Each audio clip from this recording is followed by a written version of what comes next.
आज 2 फरवरी 2019 हम लोग का आरव 6 महीना 3 दिन का हो गया। आज पहली बार टेस्ट कर रहा है मसूर दाल।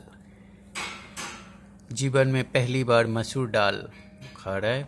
प्रेशर कुकर में उसको पूरा बॉयल करके, ताकि कुछ भी गले में ना अटके।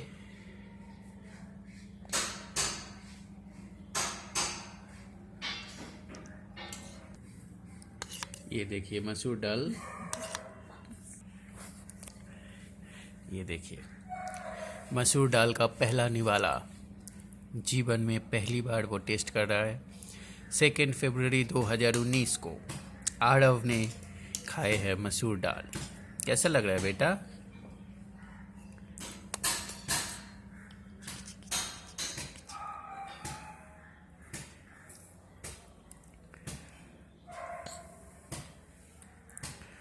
कुछ अलग सा टेस्ट। कैसा लग रहा है? स्माइल।